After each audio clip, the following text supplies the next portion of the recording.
2017 Robert Frost Foundation Greater Lawrence Community Poetry Read. We have a lot of readers, so there'll be just a short line on each, and hopefully we'll be able to keep the time moving. We got about 17 or so, I think. So away we go. We have first of all we have Karen Klein, the former poet laureate of North Andover.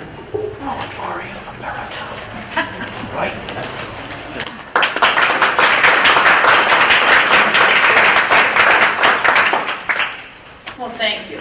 Oh, this is a good turnout. It's a wonderful turnout. Lots of people who knew Mark Shore. And there's Mrs. Shore. Whoops. That happens all the time. I just wanted to mention something that I don't think too many people know. I'm going to read two quick poems, one longer than the other, but one real short. Most people know what that one is later, after I get done with this one. It is in honor of Eleanor White Frost, because her birthday was October 25th. My birthday was October 26th, and now we're here on the 27th. And I think she did a great deal to help her husband, just as Mrs. Shore did for her husband. The women. I meet with groups of women who are arranged like stately flowers in beautiful cut glass vases that are illuminated by rays of sunshine. Collections of spirits, searching and penetrating the depths, sharing our stories. We explore the essence of life's meaning. Braided strands of richly colored and textured fabrics we touch like the fibers of a double helix. Our lives intertwine for a brief moment in time. We leave the mundane world to gather, share, and ruminate. We search for timeless truths in the crystal clarity created by the ether that emanates from each of us, surrounding us with peaceful acceptance. With the help of spirit, we explore our reason for being, distilling from life's experience the journey of our souls. That's from Barbara Perlman. I think some people in this room know her. She's with the Gray Court Poets, and she's also with the Bright Group, which we put this out 10 years ago. And this was one of her poems. The other poem is by, of course, who? Most people know, if you know me, you know it's Anne Bradstreet. That's the truth. This is a poem for her children, to my dear children. This book by Annie yet unread, I leave for you when I am dead. That being gone, here you may find what was your living mother's mind. Make use of what I leave in love, and God shall bless you from above. I think we're all doing that tonight. We're doing what she asked. Thank you.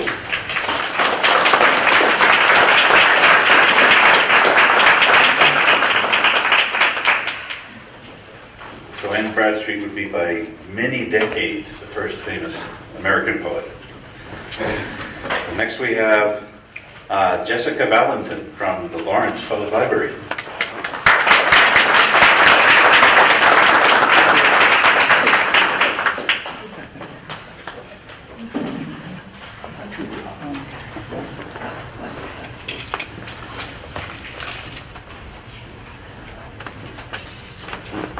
Good evening. First off, I just want to thank you all for being here. Welcome to the Lawrence Public Library. I encourage you to continue to visit us, come back, help us to promote literacy, help us to promote poetry, because we need more of it. This piece I wrote a couple summers ago when we had Martin Espada visit us in Lawrence for a workshop. He read his piece, My Name is Espada, so I wrote mine. 8 letters, Valentin. 8 letters commercialized and sold to millions in El Día de San Valentín, romanticized to give you visions of chocolates, hearts, and love, and fairy tale endings. To me, Valentin is the name I was born with, the name of those who wrote over the history of my Taino heritage, the name of those who invaded the land of a people already with a name, but they gave us theirs anyway. But what isn't a name? A mark, a stamp, a barcode, a declaration. In a country prideful of freedom, free to be whoever we want to be, we are not free from our names, which label us. Jessica, that's the name my abuela chose when she arrived here from Puerto Rico in the 60s, when her dreams became American, complete with Spanish subtitles. Her struggles, too hard to keep replaying, so her plan was to erase them and strip them off the tongue of her only US-born daughter, mi mamá, and wipe clean her ability to think in any other language other than English. Jessica would not sound so ethnic. Jessica would not be difficult to pronounce. Jessica would become Jess. But she forgot that I'd be a Valentin, Spaniard-sounding Valentin, and that one day I'd say my name aloud. Jessica, and I'd hear the struggle of my abuela and the history of my Taina ancestors. Valentin, and I'd hear the name my papi shared with my mommy 37 years ago, a name representing a family in Lawrence full of life, dreams, and commercial-free love. Thank you.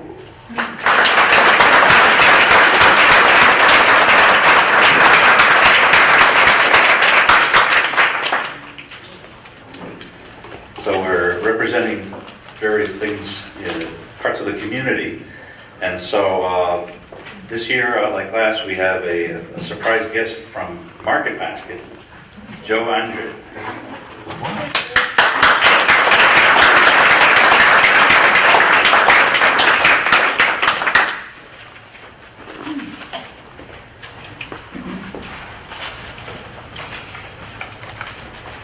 Good evening.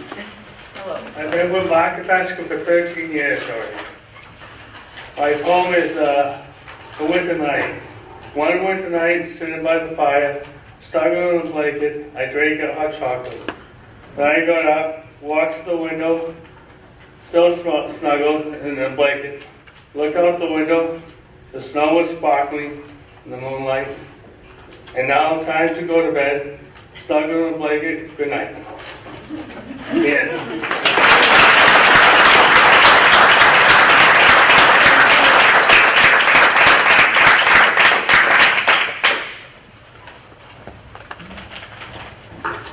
All right, I'm ready for the snow, I guess. All right, next we have Yulissa Nunez of the Lawrence High School.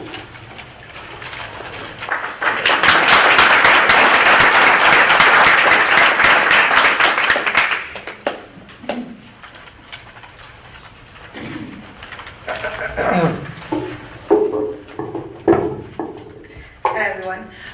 So this is not my piece. This is a piece by Tupac Shakur, and it's called "And Tomorrow."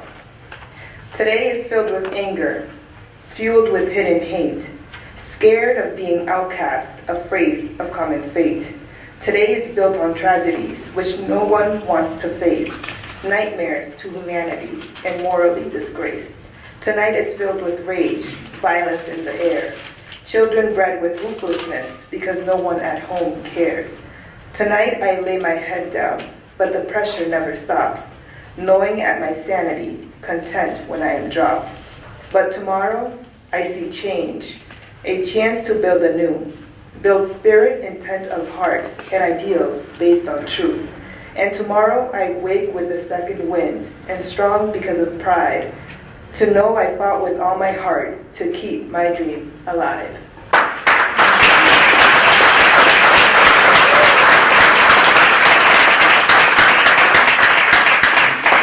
That was good, Tupac.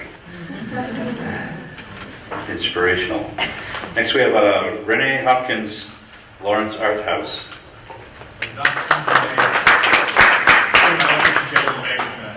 Oh, sorry, sir. You've not seen her yet.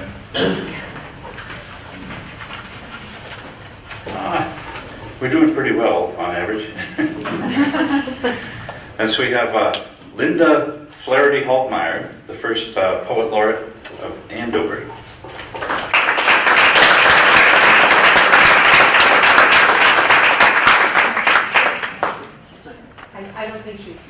Her mother is not well. So I don't think they're falling like the I'm starting to feel the breeze in my hair. This thing's whipping along. Okay. Next, I think this might be reliable. We have Susan Smith of the Robert Frost Foundation. One of my peeps. Good evening, everyone. So I chose this particular poem, it's not an original, by Mary Oliver, and the reason that I chose it is because it ends with a question that I try to ask myself every day. The summer day. Who made the world? Who made the swan and the black bear? Who made the grasshopper? This grasshopper, I mean, the one who has flung herself out of the grass, the one who is eating sugar out of my hand, who is moving her jaws back and forth instead of up and down, who is gazing around with her enormous and complicated eyes. Now she lifts her pale forearms and thoroughly washes her face. Now she snaps her wings open and floats away. I don't know exactly what a prayer is. I do know how to pay attention, how to fall down into the grass, how to kneel down in the grass, how to be idle and blessed, how to stroll through the fields, which is what I've been doing all day. Tell me, what else should I have done? Doesn't everything die at last, and too soon? Tell me, what is it you plan to do with your one wild and precious life?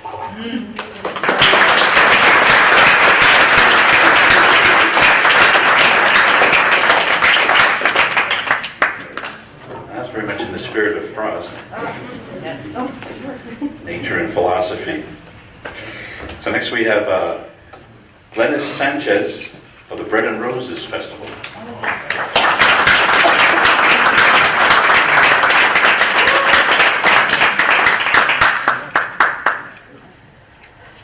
Hi everyone.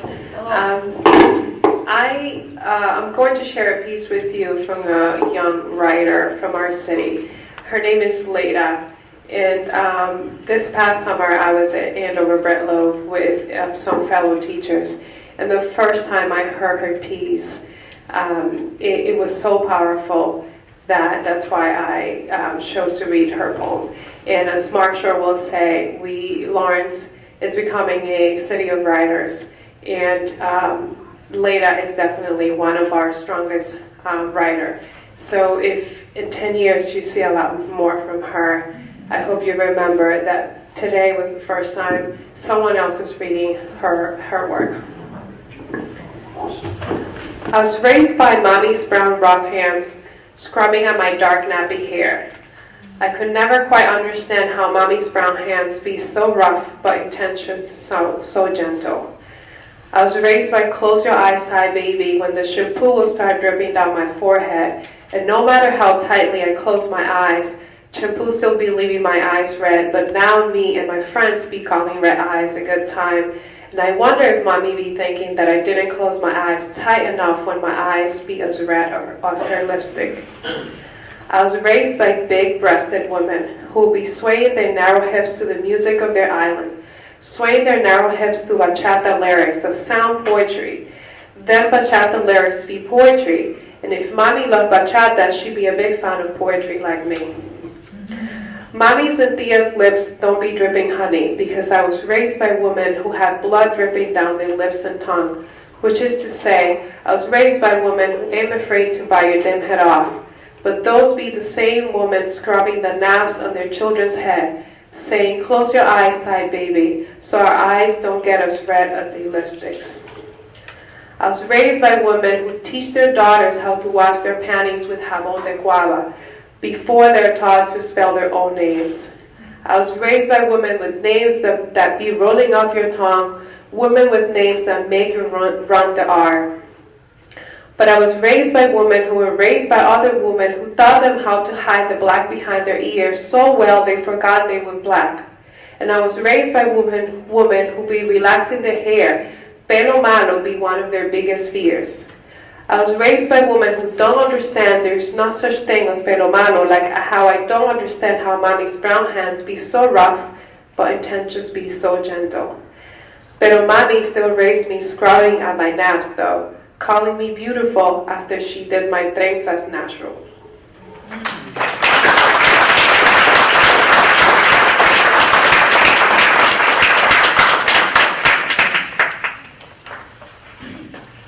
And next we have a whole bunch of people.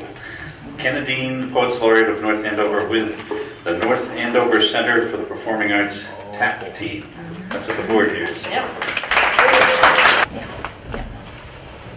Constantly risking absurdity by Lawrence Ferlinghetti. Constantly risking absurdity and death whenever he performs above the heads of his audience. The Pope Like an acrobat. climbs on rhymes to a high wire of his own making and balancing on I-beams, Above a sea of faces. paces his way to the other side of day. Performing entreshots, a sleight of foot tricks, and other high theatrics. And all without mistaking anything for what it may not be. For he's the super realist who must perforce perceive hot truth. Before the taking of each stance or step in his supposed advance to that still higher perch, Where beauty stands. and waits with gravity to start her death-defying leap. And he, A little Charlie Chaplin man who may or may not, catch her fair eternal form spread-eagled in the empty air of existence.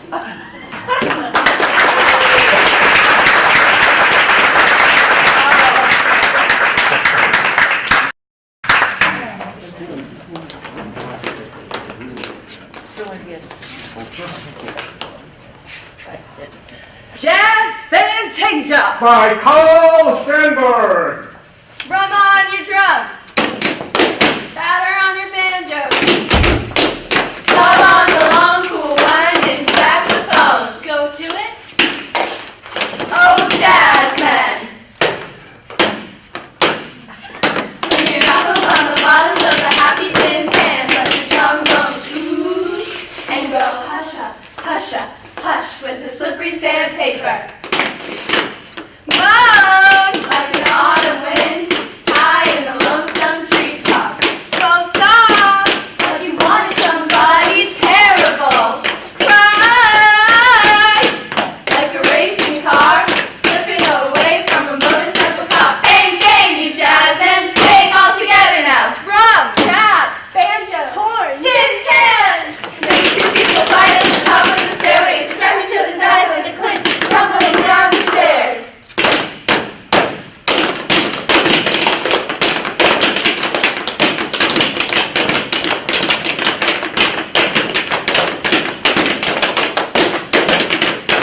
And the rough stuff. Now Mississippi Steamboat pushes up the night river with a hoo-hoo-hoo. And the green lanterns calling to the high soft stars.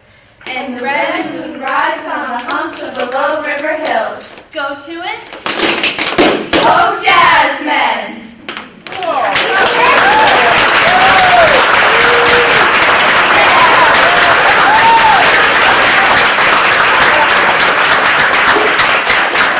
So the dancers are Merrick Billadou, Emily Doobie, Olivia Doobie, Jenna Lynn Paris, Anna Maroney, and Sophie Zawadsky.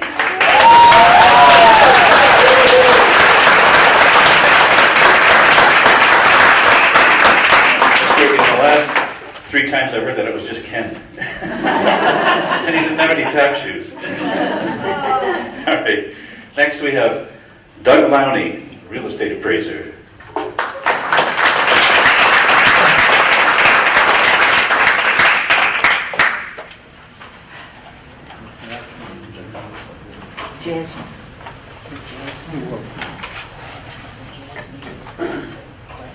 Hi. Mark used to get a kick out of these. Bag of tricks. What you got in that bag? Maybe coins of gold, stones from the tombs, so ancient and so cold.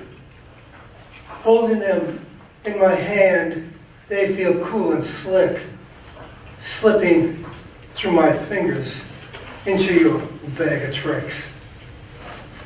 Maybe there's a cherry that's never been touched. Maybe a maiden no one likes too much. Here comes the boxer, swollen from his licks. Cassius Clay couldn't find his way out of your bag of tricks. Are the mystic cards loaded pairs of dice? I'm wishing for the magic. I'm wishing for it twice. Picking up the golden rose, a thorn my finger pricks. My heart blood dripping cold into your bag of tricks. I'm hoping for a time machine, maybe in that sack. Then I could change words, words I couldn't take back. I hear someone coming. When he moves, he clicks. He's looking for that lubricant in your bag of tricks. I need a magic potion. I'm afflicted and queasy. Something in a screw-top jar, one that opens easy. I rub it deep into my skin. It burns like candle wicks. Does everything feel that good in your bag of tricks? Just static on the radio, but the people aren't aware. They listen to anything. They're so easy to scare. This is how they live in today's horror flicks. There's nothing for them in your bag of tricks. Stricken with continual aging, do you have a cure? Since I've become Unitarian, now it has to be pure. The big boss gives you all the easy things to fix. Then his greasy hands slides into your bag of tricks. For some, life is too short. For others, it's too long. Anyway, when it's over, I want to finish it strong. My best friend died a while ago. She was so very sick. Nothing to save her in your bag of tricks. I don't care about my age. It's just another rung. People say I'm cynical and very high-strung. Here come the cops to beat you with their sticks, then read your rights and steal your bag of tricks.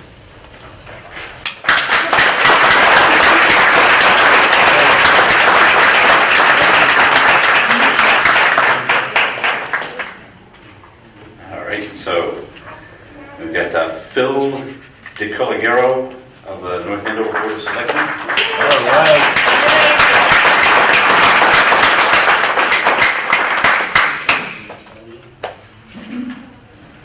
Thank you for having me today. I found this poem from Francis Duggan, and it's titled "To Be a Good Person." One can only hope to live good as one can, to be a good woman or be a good man. To learn how to receive, you must know how to give, and live by the moral of live and let live. Most people and their ways can be good and kind, but if you only look for flaws, and others and flaws you will find, you never will become the toast of the town, if in your words you do like to put others down. You can only be the best that you can be, and if you look for good in others, then good you will see. And if you cannot say good things of others, nothing of them say at all, you are doing well in life, if you can live this way at all. Thank you.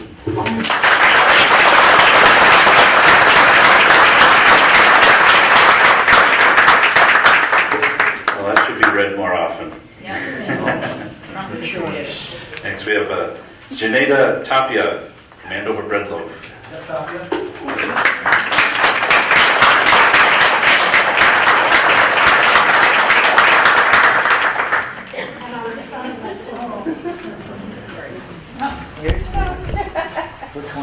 some tap. Yeah, right. Yeah, we'll work together. Good evening, everyone. Hello. I'm actually gonna read a piece that I wrote in Rello. The daughter of an immigrant, and she came to the city of Lawrence. So this poem was a song to my mother, and it's in Spanglish. So I apologize if the full meaning doesn't come across. Don't apologize. Don't. I can get my thing on Spanish. El mapa de una migra latina. Abuela me dio la piel del color caramelo, como el café con leche que desayuno cada mañana. La piel que refleja tantas historias, digo la india, la de España, la africana, la americana, la mexicana o la dominicana. El conflicto de la historia que escribió una malla sobre mi piel, enredándome simultáneamente como conquistadora o conquistada. Soy una mezcla de la historia rechazada. Mi tierra de caña y plátano fortalece mi cuerpo bajo el sol caribeño que ilumina mis rizos negros y besa las caderas con su ritmo de güira y tambora, cuales se menean adentro el canto de trabajo de finca. La espalda mirando el sol y mis rodillas besando la tierra. Con el sudor del día lavo mi corazón y armo el sueño de mañana. Yo soy mi tierra. Tengo la mirada rebelde que desafían a los güeros. Aquí en América no sé lo que tengo. Se me fue mi tierra y este invierno puya la piel morena. Soy una N-word, chonga, ten cuidado gringa, se te va el idioma. Se te va en el tren, apréndete ese mapa. El outbound del sueño americano, el inbound de la violencia, racismo y pobreza. La destinación del edificio Kennedy, la mayor ironía, sus pasillos modernos destacando la soledad y remordimiento que siente el corazón latino. Hay que mandar los cheles, el capitalismo e idioma de los mayas, encumbrando una palabra. Hasta mis acciones son mestizas. Las palabras de mi boca han sido mestizas. Do you speak English? Sí, pendejo, pero se me ve el idioma. Se me fue la tierra, no la huelo, no la siento. Nada más quedan que los recuerdos. Y un español mestizado con inglés, que es censurado de lado a lado. Aprendí un nuevo idioma. Soy una mezcla nueva, el cual no reconoce a mi abuela.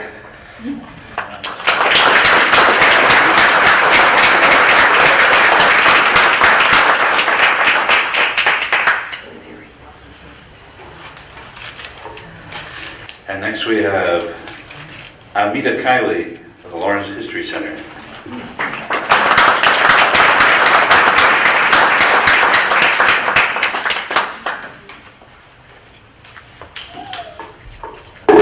Thank you for having me again this year. I lost my great aunt Mary earlier this year, and she was a true Laurentian and such an inspiration to me and to many others in the community.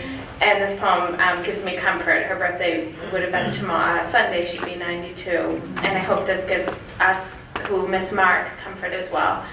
The poem is "Do Not Stand at My Grave and Weep" by Mary Elizabeth Fry. Do not stand at my grave and weep. I am not there. I do not sleep. I am 1,000 winds that blow. I am the diamond glints on snow. I am the sun on ripened grain. I am the gentle autumn rain. When you awaken in the morning's hush, I am the swift, uplifting rush of quiet birds in circled flight. I am the soft stars that shine at night. Do not stand at my grave and cry. I am not there. I did not die.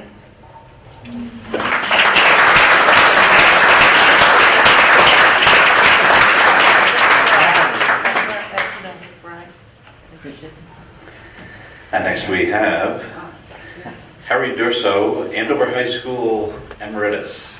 He also does a feature with Andover High School.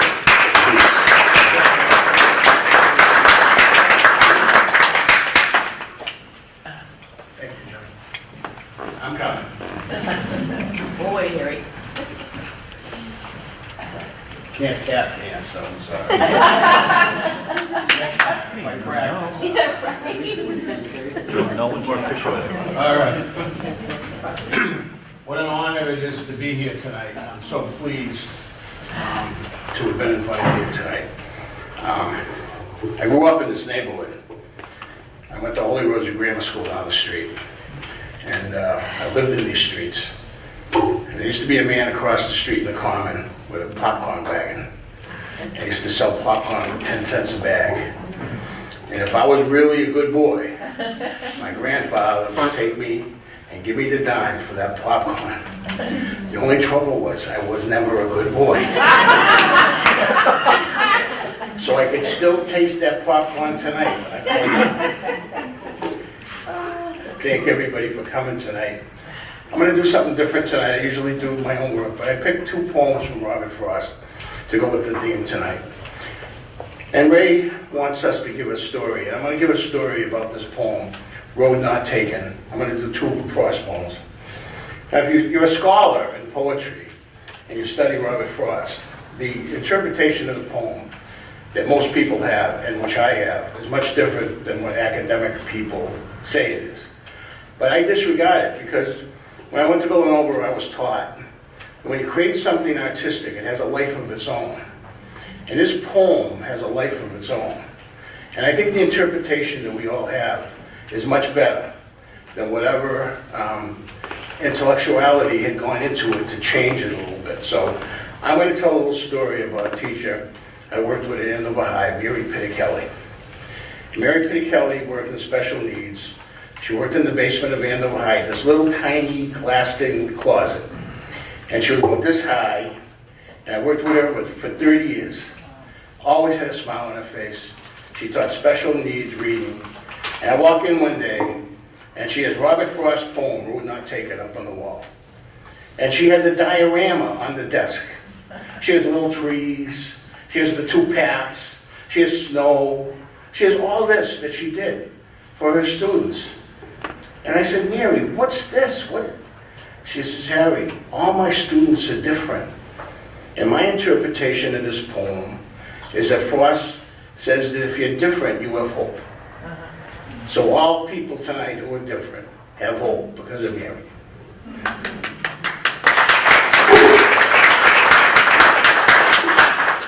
2 roads diverged in a yellow wood, and sorry I could not travel both and be one traveler. Long I stood. I looked down one as far as I could to where it bent in the undergrowth. Then took the other as just as fair, and having perhaps the better claim because it was grassy and wanted wear, though as for that, the passing there had worn them really about the same.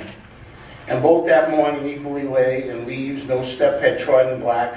Oh, I kept the first for another day, yet knowing how way leads on to way, I doubted if I should ever come back. I shall be telling this with a sigh, somewhere ages and ages hence. 2 roads diverged in a wood, and I took the one less traveled by, and that has made all the difference.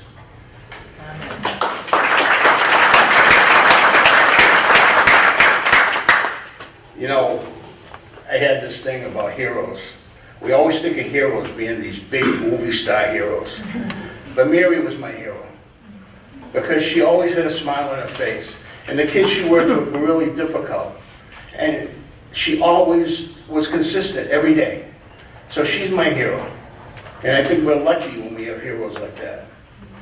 The second poem I want to do is called Acquainted with the Night. And it's not one of Robert Frost's famous poems, but it deals with depression. You know, many people have speculated that he suffered from some kind of depression, and I don't know if he did or not.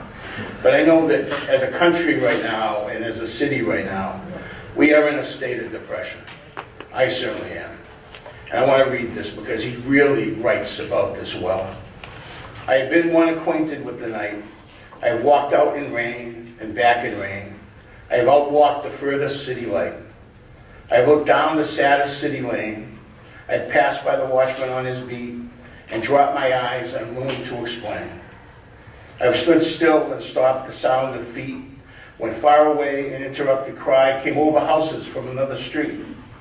But not to call me back or say goodbye, and further still at an unearthly height, one luminary clock against the sky proclaimed the time was neither wrong nor right. I have been one acquainted with the night. Let's make the world better.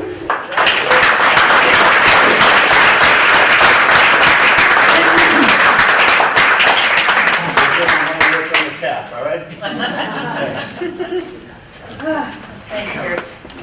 Thank you. So a lot of people would suggest interpretations to the frost, but it would never confirm any of them. So everybody has a different thing. Mine is slightly different, which is he made a choice. That was it. The fact that he chose it made the difference. No one else chose it for him. So, which is like being different. Actually, Acquainted with the Night also is something that tapped into that was Green Day. I don't know if you ever heard of the punk band Green Day. Oh, yeah. I Walk Alone. So that's like a slice out of Acquainted with the Night. Anyway, so next we have Jörg Siegenthaler, community activist.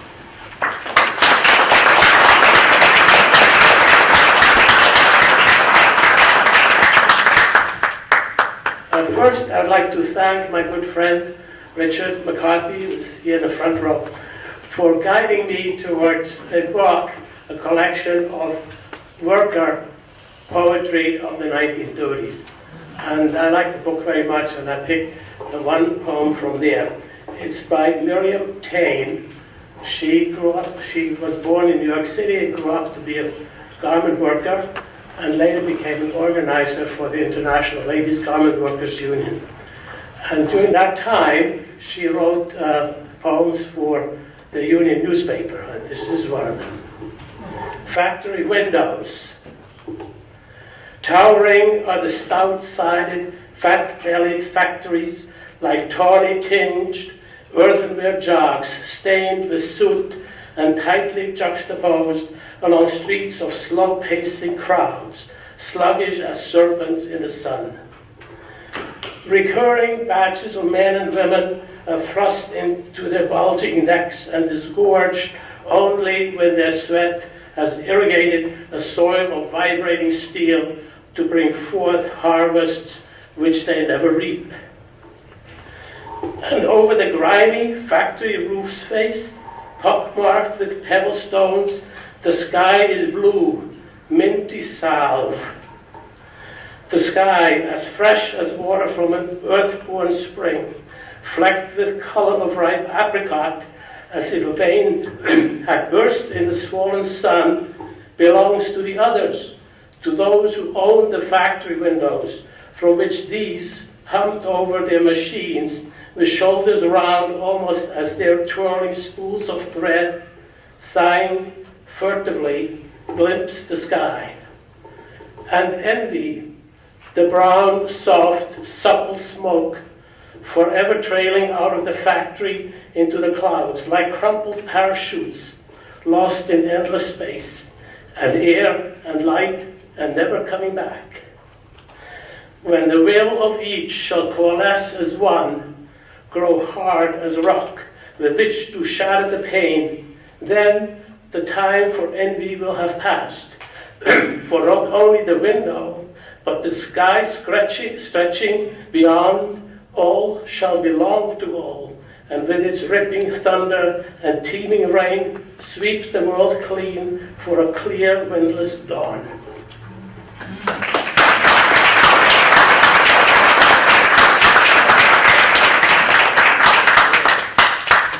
Definitely a piece of Lawrence and the past. There's some poems I like to describe that as cinematic quality. Sort of epic quality to them. And next we have, Marie's not going to be here today, right? Oh, the animal control. The animal control. Someone said she had laryngitis. Marie, no? Okay. Not a good thing to have for poetry recital, but anyway. And next We have a fellow executive here, Jessica Sanchez, the Executive Director of the Robert Frost Foundation.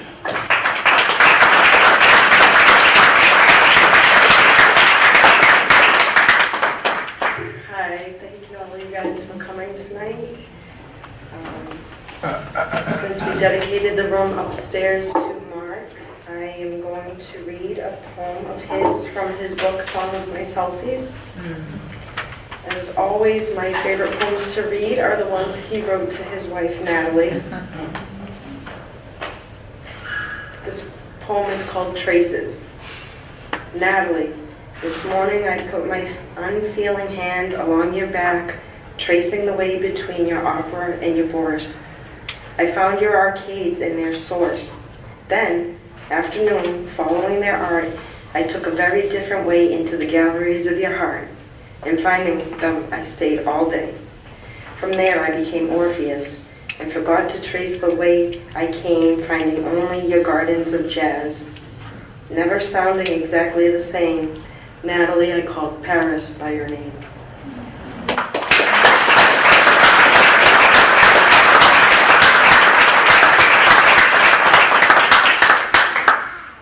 So the list was shuffled right up until the last minute, but I think it all ended up perfectly here.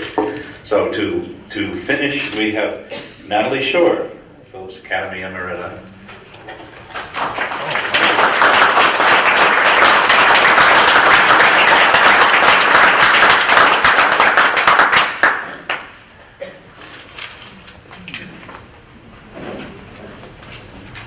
I'm going to read two poems of Mark's, and some of you may remember that Seamus Heaney came here for a Frost Festival, and this book is the result of that. It's an evening with Seamus Heaney and Robert Frost, and Mark had asked Seamus Heaney if he could compare some of his poems to Frost, and Heaney at first said, no, Robert Frost is a great poet. That would be presumptuous, but eventually he established a dialogue and put one of his. So this is really an amazing collection, and there's nothing else like it, so I recommend that very much. And Mark wrote two poems for the occasion. I wanted to read one Lawrence poem and then one family poem. And there was one poem that I was very familiar about that was called Seamus Heaney in Heaven, and Seamus Heaney, I believe, had suggested the title. But in the basement, as I've been looking the last few months to try to bring all of Mark's work together, in a box I found a single copy of a poem that I liked very much, and it's called Signals, and it says, for Seamus Heaney's visit to Lawrence, Mass. Sometimes, you can read a poem and think you understand it, and then you realize you need to look up some of the words. And the one I thought, sometimes Mark would rush into print with misprints, so it's like Skoptox. What's Skoptox? And I thought, I think he knows what he means. And does anybody know what a Skoptok is? Oh, a skop is a word for a poet. So but it sounds like shop talk. A Skoptok, and he loved puns, and sure enough, I knew it was a pun because later he talked about Frost talking shop. So that was one word I looked up, Skoptox, and then I thought Inuit. I thought it sort of made sense to Inuit and inscribe. And I really don't know what Inuit means. And it's inward awareness, but it's also a wireless term.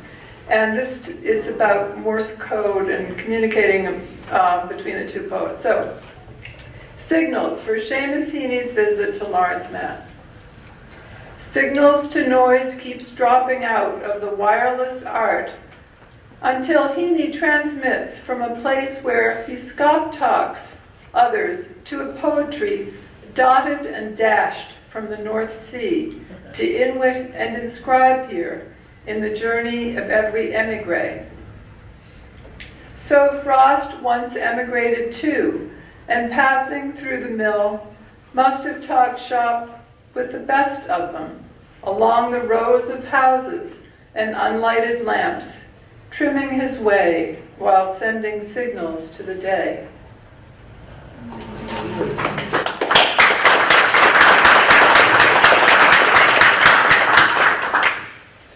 And then the other one, the family poem, is a more familiar one.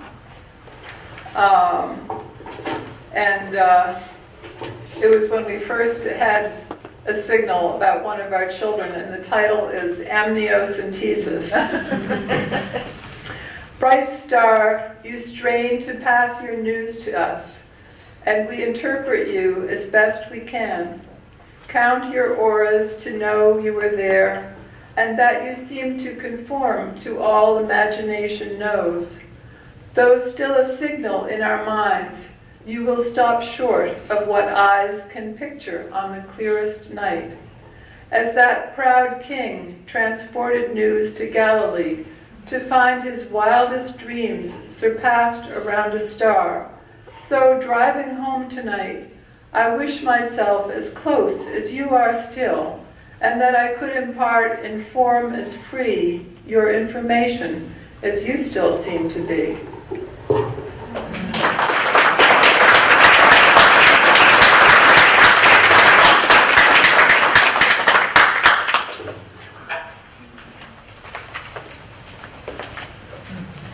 Thank you for the insight. I hadn't heard signals before. It brings me back to my RF and microwave days, actually, the first 5 or 6 years of my career. And it's interesting because he also combines trimming the lamps, which is one of his jobs when he was Lawrence, was he was a lamp trimmer throughout the factories. Anyway, so this has been fascinating, but Lawrence is fascinating, and I don't know. I have a lot to think about when I go home. So that's it for now, I think. May I recite a poem?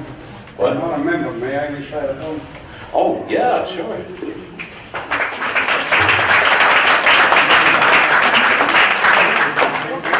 I guess we're doing our thing, getting the spirit going. Oh, what? Yeah, you're good. You are? John King. John King. John King. Welcome.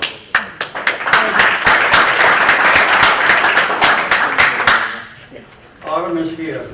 The leaves are turning gold. The days are getting cool and the nights are getting cold. School's open. Mothers are getting a rest. Squirrels are busy, but nuts in their nest. Pools are being covered and boats put away. They won't be used again till April or May. Local towns are putting on fairs. Prize-winning foods and animals will be there. So get ready for football, the World Series, and new TV shows. But enjoy this beautiful season before it snows.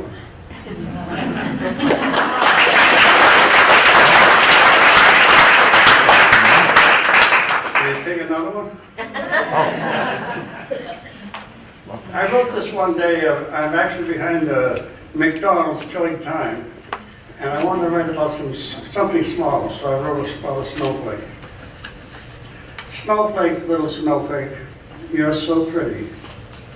When you cover the country, you dress up the city. You fall from the sky so soft and light, so cold, so crisp, and so white. Rolled into balls, you can look like a man. You're soft and smooth when you cover the land. You're nice to see when you are new, and when Christmas comes, I look for you. You sparkle in the night, you glisten in the day. You're great for skiing, sliding in Santa's sleigh. Snowflake, little snowflake, did you know? When you lie on the ground, we call you snow.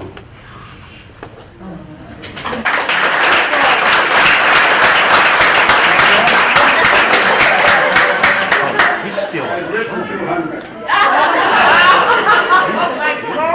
I have my own website. It's John King the Poet. You'll see 200 poems that I wrote. Wow. This one kind of explains how I write.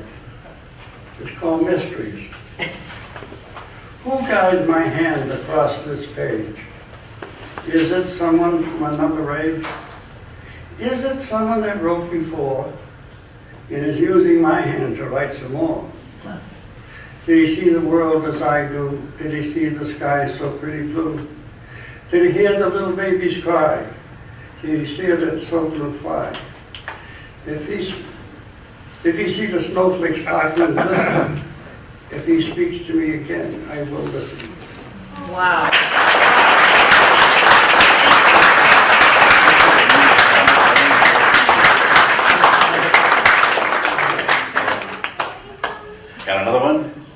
He does. All right. You are?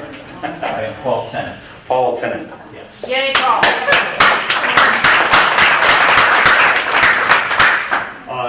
I confess I am Paul Tennant. I write for the Eagle Tribune. Yes. Before, oh my gosh, Phil, what's Phil gonna do? Before I hopefully don't make too much of a fool out of myself, got a question for everybody. Today is October 27th, and whose birthday is being celebrated today? This is a person who is no longer alive, but October 27th, who was born on this date, and I'm going to say off the top of my head, maybe 149 years ago. Somebody's got to know it. Somebody's got to know it. Sylvia Plath. Sylvia Plath. No, it's too long. No, she's not that old. Nope. No. Born October 27th, 1858. Good question. I don't know if he was a poet himself, but there's a reason why I'm bringing him into the mix. Okay, I'm going to make it easy for you. He was born October 27th, 1858, and he was a president of the United States. Teddy. Roosevelt. Who? Roosevelt. Did I hear Teddy? Teddy who? Roosevelt. You got it. You got it. Excellent. Excellent. And there's a specific reason why a bunch of poets should kind of cherish the memory of the man who supposedly spoke softly and carried a big stick. Edwin Arlington Robinson. Karen, you're familiar with Edwin Arlington Robinson, and I don't know, yeah, I know you are. I know you are. Teddy Roosevelt, gave Edwin Arlington Robinson a job. I think it was in a custom house, and that was so that he could essentially live while he was writing poetry. And TR told Edwin Arlington Robinson, write poetry. So kind of, I suppose kind of a hack job, you know, what's his name? Howie Carr would probably have a field day with that, but, so anyway. So I just dashed this off very quickly. I hope I'm not going to make too much of a fool out of myself, but here we go, TR. He was so frail as a child, yet as a man, he conquered the wild. Bully. He loathed bigotry. He saved many a big tree. Bully. Our man did not just go through life, making them go through the motions. He built a canal that joined two oceans. Bully. A war he caused to cease, and for that he received a prize for peace. Bully. That's it.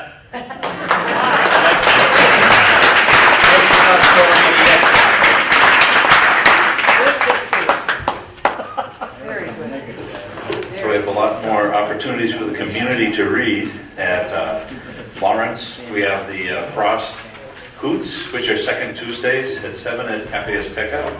And April has, well, you have to check them out. I'll give you the address, the place to look in a bit. North Andover has the Tuesday for Poetry, which is the fourth Tuesdays of the month with Kennedy hosting that and in the public library. And Methuen has the Gray Courts, which is a critique group. And they're on their first Mondays now, right? Yes. So, and if you want to keep track of what's happening in all the local towns and have your opportunity to be a community poet, check out frostnewsline.blogspot.com. And that'll have a nice catalog of all the things, local poets and local events. Thanks.